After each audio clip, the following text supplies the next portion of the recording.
அன்பும் பண்பும் பாசமும் நேசமும் நிறைந்த நட்புகளுக்கும் உறவுகளுக்கும் என் இனிய காலை வணக்கம். இன்று நாம் முன்னாள் விஞ்ஞானியும் ஜனாதிபதியுமான ஆப்பா ஜே அப்துல் கலாம் அவர்களை பற்றி பார்ப்போம்.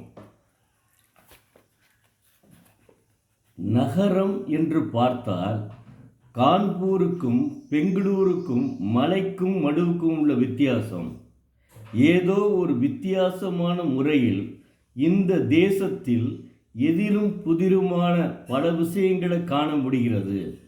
பல நூற்றாண்டு கால அந்நியர் ஆட்சியின் பங்களிப்பும் பாதிப்பும் இருந்ததால் இந்த நிலைமை வந்திருக்குமோ என்று அவர் நினைத்திருக்கிறார். வேறுபட்ட ஆட்சியாளர்களின் ஆதிக்கத்தில் இருந்ததால் ஏதாவது ஒரு குறிக்கோளை மையமாக வைத்து செயல்படும் ஆற்றல் மழுங்கி போய் விடுகிறது. ஆனால் ஒரே சமயத்தில் இரண்டு முகங்களை காட்டுவதில் நாம் கில்லாடிகள்.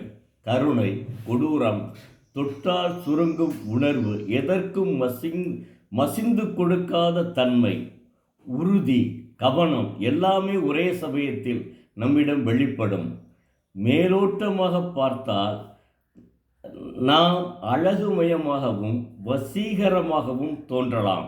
ஆழமாக பார்த்தால் பலதரப்பட்ட நமது எஜமானர்களின் போலி நகல்களை தென்படலாம். கான்பூரில் பான்பராக் மெல்லும் வஜித் அலி ஷாவின் நகல்களை பார்த்தேன். அவர் பார்த்தாராம். பெங்களூரிலோ சாஹாப்களின் நகல்களையும் இவர் பார்த்திருக்கிறார். இங்கேயும் கூட ராமேஸ்வரத்தினுடைய அமைதியையும் ஆழமான பந்தத்தையும் நினைத்து இயங்குகிறாராம். நகரங்களில் மனித உணர்வுகள் கூறுபட்டு விட்டன. மண் வாசனை கொண்ட இந்தியனினுடைய மனமும் மூளையும் முரண்பட்டு செயல்படுகிறது. தோட்டங்களிலும் பெங்களூர் ஷாப்பிங் வளாகங்களிலும் மாலை பொழுதை கழித்தாராம். ஆரம்பிக்கப்பட்ட முதல் வருடத்திலே ஏடிஇ அமைப்பில் வேலைப்பது அதிகமில்லை. முதலில் அவருக்கான வேலையை அவரே உருவாக்கி கொள்ள விரும்பினார். படிப்படியாக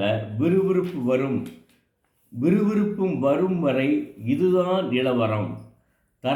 தரையிலிருந்து இயக்க பறங்கும் சாதனம், அதாவது ஆங்கிலத்தில் கிரவுண்ட் எக்யூப்மெண்ட் மெஷின் தொடர்பான அவருடைய பூர்வாங்க ஆய்வுகளினுடைய அடிப்படையில் ஒரு திட்டக்குழு அமைக்கப்பட்டது.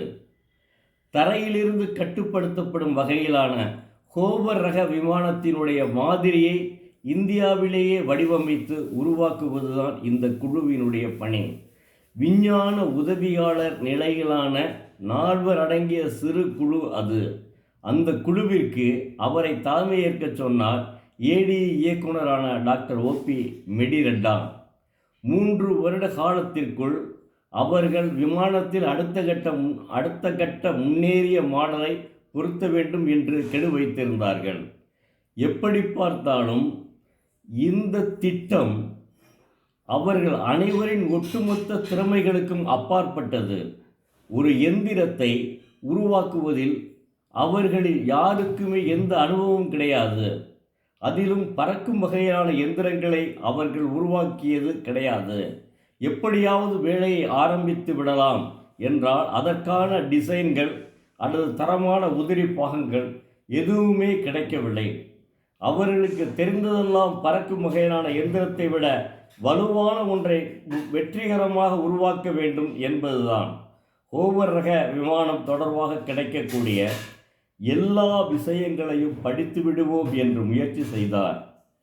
சொல்லிக்கொள்ளும்படியாக எதுவும் கிடைக்கவில்லை. இது பற்றிய விஷய ஞானம் உள்ளவர்களிடம் ஆலோசனை கேட்கலாமே என்று முயற்சி செய்தார்கள். அப்படி யாரும் கிடைக்கவில்லை. அவர்களுக்கு கிடைத்திருந்த குறைவான தகவல்கள் ஆதாரங்களை வைத்துக்கொண்டு வேலையை ஆரம்பித்து விட வேண்டியதான் என்று ஒரு நாள் முடிவெடுத்தார்கள். இறக்கை இல்லாத லெகுவான ஆனால் வெகு விரைவான ஒரு விமானத்தை தயாரிக்கும் போது இந்த முனைப்பு அவருடைய மனக்கதவுகளை திறந்து விட்டது.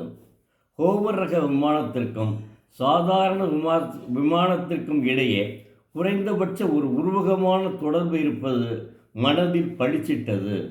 ஆனானப்பட்ட ரைட் சகோதரர்கள் 7 வருடங்கள் வரையிலும் சைக்கிளை பொருத்தி பார்த்த பிறகுதான் முதல் விமானத்தை உருவாக்கினார்கள்.